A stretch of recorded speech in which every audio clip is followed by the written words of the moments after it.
rights organizations by any stretch of the imagination. They are far-left pressure groups that are trying to demonize and defame and ultimately marginalize anybody who dares to speak the truth about issues that the left does not want you to know.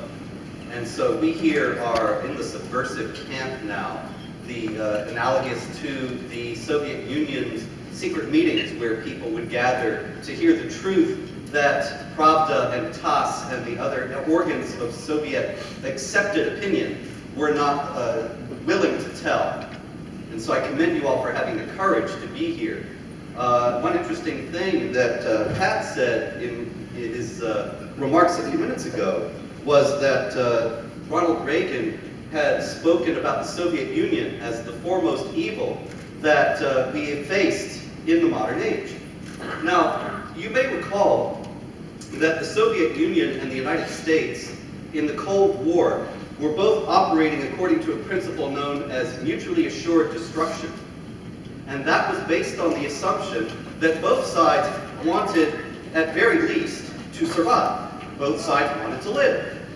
And so they both were afraid to press the nuclear button and destroy the world.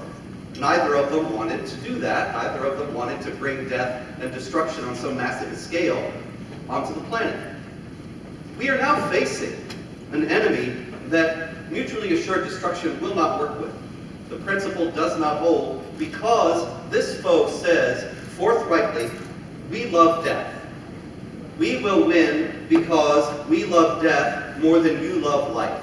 This is something that Islamic jihadis have said repeatedly, all over the world, in many different contexts. Maulana Iyadullah, who was a jihad leader in Afghanistan, right at the beginning of what became known as the War on Terror, he said, the Americans are coming, but they're certain to lose because the Americans love Pepsi Cola and we love death. That's what he said. Dzhokhar Tsarnaev, the Boston Marathon bomber, when he was hiding out in the boat, you may recall that he had run into this man's yard and run into his boat. And in the boat, he found a marker and he started writing on the wall of the boat.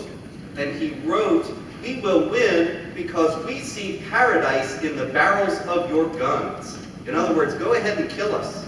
We want that because we will go to paradise as a result, or so he thinks. Now this is at very root, and that shows it, an ideological conflict. Dzhokhar Tsarnaev did what he did because he believes certain things. And the one thing that Barack Obama tells us, and that John Kerry and Joe Biden and the Prime Minister of Great Britain, David Cameron, and virtually every other authority in the Western world, is that what the people like Dzhokhar Tsarnaev say they're doing is not really what they're doing. And what they say they believe is not really what they believe. And the reason why they're doing what they're doing, as they themselves explain it, none of that is really true. And that a group that calls itself the Islamic State and proclaims itself as being the fullest embodiment of the principles of the religion of Islam actually has nothing to do with Islam and is not Islamic. This is what every analyst pretty much in the mainstream will tell you. The only problem with it is that it is absolutely 100% and wholly false. Now, why does that matter? It's a very old principle of warfare. If you do not understand your enemy, you will not defeat him. If you do not know your enemy, you will not be able to formulate proper ways to meet the challenge that he poses to you because you don't even understand what that challenge is. We're in a situation like that today. If you have your Quran with you, just open it up now to chapter 47. If you didn't bring it, it's okay, I'll leave it out. But the Quran, the Holy Book of Islam, is the book that the jihadis constantly point to and say, we're doing it because the book says this. We're doing it because the book says that. This is why we are doing what we do.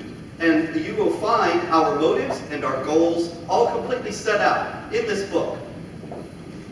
And yet this is the one thing that Obama, Cameron, Kerry, Biden, all of them, they all say, well, we don't have to pay any attention to that book. We know that has nothing to do with it.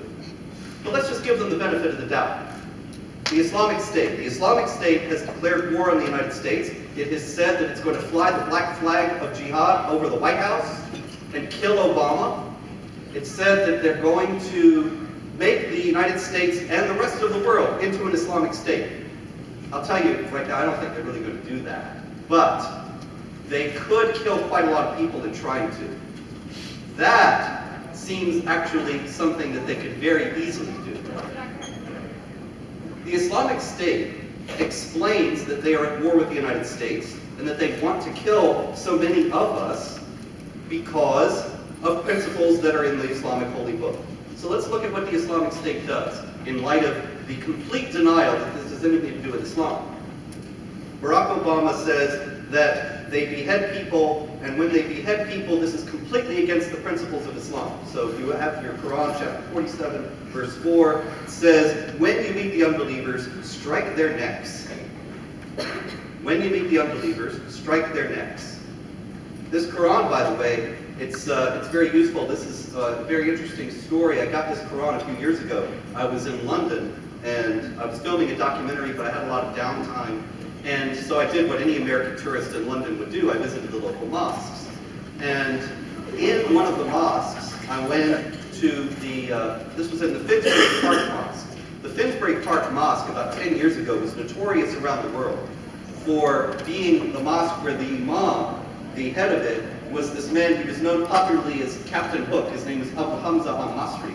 And he was called Captain Hook because he had blown off his hands making a bomb.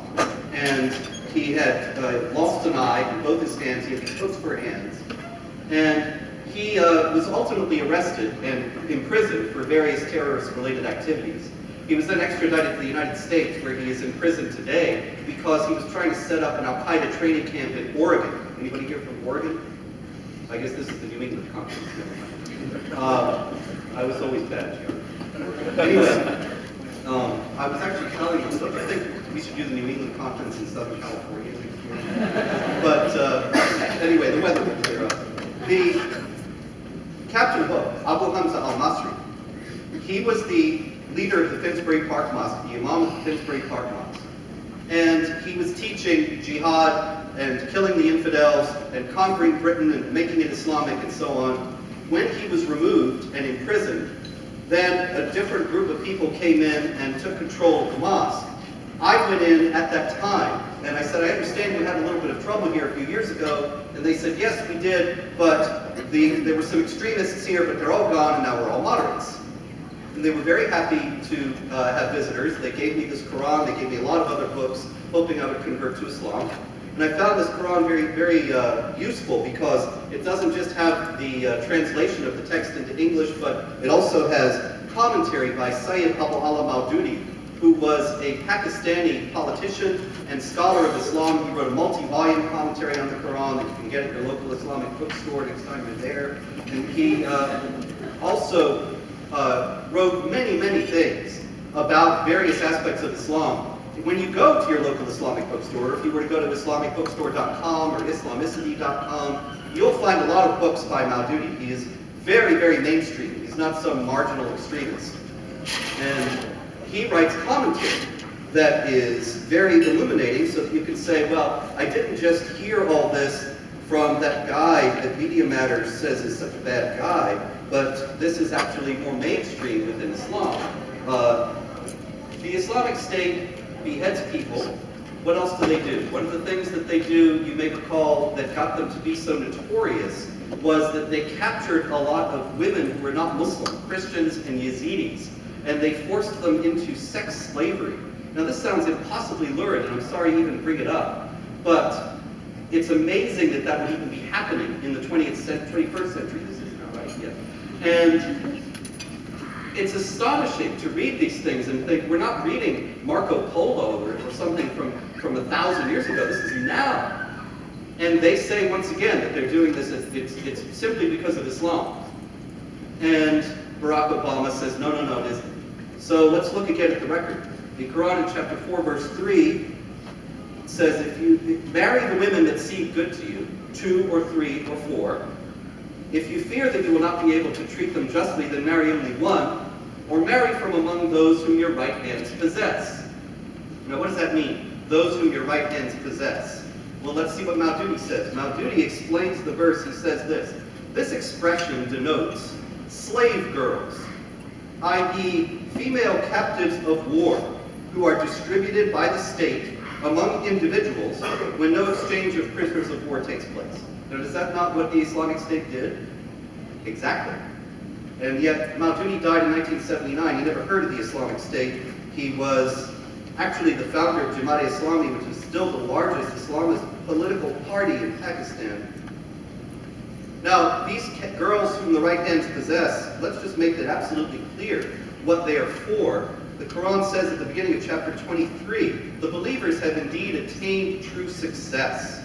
Those who, in their prayers, humble themselves, so far so good, who avoid whatever is vain and frivolous, no problem there, who observe zakah, that's almsgiving, it's good, fine, who strictly guard their private parts, except from their wives or those whom their right hands possess. So that makes it pretty clear what this is all about. And the Islamic State can and does point to verses like that and say, we're doing this because this is Islam. Now here again, why does this matter whether they are going by the book or not? The question is this: Barack Obama has vowed to destroy the Islamic State, right? And you understand, of course, I'm speaking about the group he refers to as ISIL, and that the rest of the world calls ISIS, the Islamic State of Iraq and Shams, which is what they used to call themselves. Shams is the area of the Mediterranean around Lebanon, Syria, Israel, Jordan, and the translation of it most common into English is Levant. And so you get the Islamic State of Iraq in the Levant, ISIL or ISIL, and the Islamic State of Iraq in Shams or Syria, ISIS. But they call themselves just the Islamic State. They actually dropped the second half of the name. The thing is, why does it matter? If Barack Obama is going to do something that has never been done before in the history of aviation, he's going to conquer a territory by air alone. Airstrikes are going to defeat this thing, and so we can all hail his wisdom in that. But the fact is that the conquering of the Islamic State, what will it accomplish? That's the question before us. Think about this. If the Islamic State is not Islamic, as Barack Obama insists, it has nothing to do with Islam, then once he does conquer it from the air, then everything will be okay. This problem will have gone away. Smooth sailing from there on out. But if the Islamic State is working from established principles within Islam that other Muslims may also follow, then these kinds of problems will keep coming up elsewhere. And we have a much bigger problem and a different kind of problem on our hands. And this is why it's very important to get clarity on these issues, which is the one thing we don't have in Washington. Now, another thing they did when they moved into the city of Mosul in Iraq, in Mosul, there was a large Christian population that had been there since the beginning of Christianity, 2,000 years, and longer than the Muslims. And in Mosul, they went and painted the Arabic letter Nun, which is corresponding to the letter N, and it stands for Nasara, which is the Arabic, the Quran's word, I should say, for Christians, Nazarenes. The Quran always refers to the Christians as Nazarenes, and the first letter of that is the Nun for Nasara. They painted that on the houses of the Christians in order to mark them so that they would know who to come back to and demand money from. Now, this was not just a shakedown. This was not just extortion or paying protection. This was in accord with chapter 9, verse 29 of the Quran, which says, fight against those who do not obey Allah and His Messenger, and do not forbid what He has forbidden, even if they are of the people of the book, which is the Quran's designation primarily for Jews and Christians, until they pay the jizya, which is a tax, with willing submission and feel themselves subdued. So the idea is that the Muslims are commanded to fight against the Christians and the Jews and others until they submit to the Muslims. They are subdued, they are willingly submitting and paying this tax from which the Muslims are exempt. The Islamic State coming into Mosul, they saw this was not being done. Saddam Hussein did not follow Islamic law when he was governing Iraq.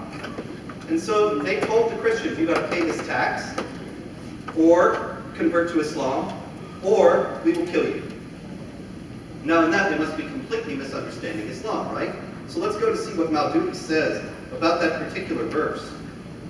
It says the purpose for which the Muslims are required to fight. You notice he doesn't say invited to fight or asked to fight or exhorted to fight or encouraged to fight, but required. to fight is not, as one might think, to compel the unbelievers into embracing Islam. It's not about forced conversion. Rather, its purpose is to put an end to the suzerainty, the rule, the hegemony, the suzerainty of the unbelievers, so that the latter are unable to rule over people.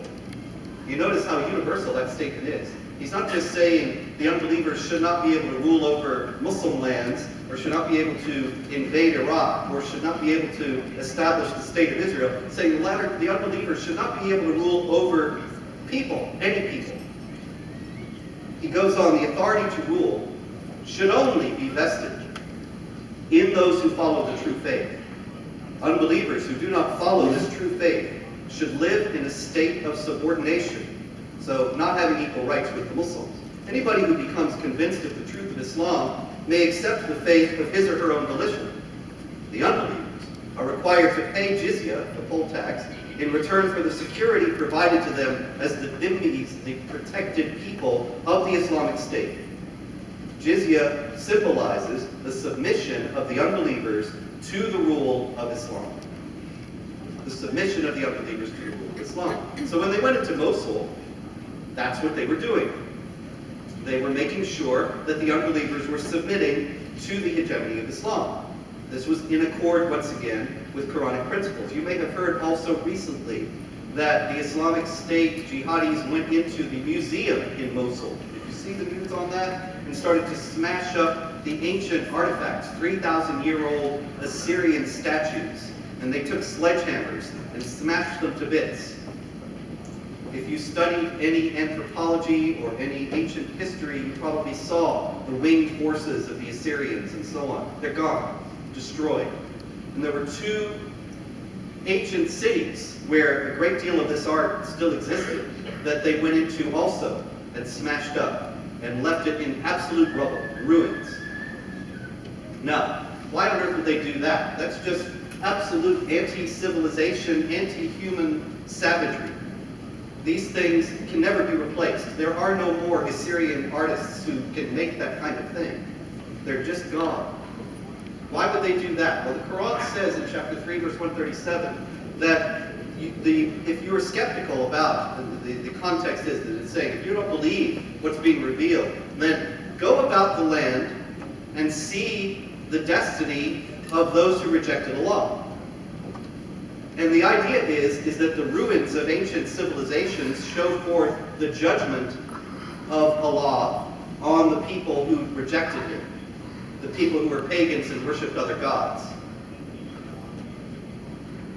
The rubble, the ruins, show the power of Allah, the victory of Allah, and the judgment of Allah. Now, He doesn't make the ruins. The people, the Muslims, have to make them. The Quran says, make war on them. Allah will punish them through you. In other words, the Muslims are the executors of the wrath of Allah. When they make ruins, that is something that shows the power of Allah. The more ruins, the more power of Allah, the better off it is. And so this is a complete rejection of anything having any validity or any value outside of their purview and their understanding of Islam. And a total challenge, if you think about what could happen, a total challenge to the patrimony of Western civilization and to the physical artifacts of the civilization that the values of which we hold dear and are dedicated to defending. Imagine what people of the Islamic State might do if they get to Rome, as they have boasted, if they get to France, if they get to England, if they get to Washington, as they have promised to do. Then you can just imagine what would happen to the Vatican, to the Cathedral of Notre Dame, to the White House, and so on. Now, the question is, what are we going to do about this? In the first place, obviously I was not being serious before in saying that they can be defeated by airstrikes alone. But even a ground force of military action is extraordinarily problematic because, well, you know, we just had ground troops in Iraq, and Barack Obama pulled them out, and the Islamic State arose and took advantage of that. Now, that was entirely to be expected. But then on the other hand, what are you going to do, keep them there forever? and make Iraq the 51st state, that doesn't seem very practical either. And so the question is really what needs to be done is to challenge the assumptions that lead to this kind of behavior. And that is where nobody has dared to go, and the United States has not done. I can tell you that when the American troops went into Afghanistan and toppled the Taliban, and when they went into Iraq and toppled Saddam Hussein, then they stayed, right? And they stayed in order to build the nations back up. And what George W. Bush wanted to do was create Western-style secular republics in both countries, correct? You heard this? However, what really was done was that in both countries, Iraq and Afghanistan, the United States oversaw the adoption of constitutions that said Islamic law is the highest law of the land. In both countries, Islamic law is the highest law of the land.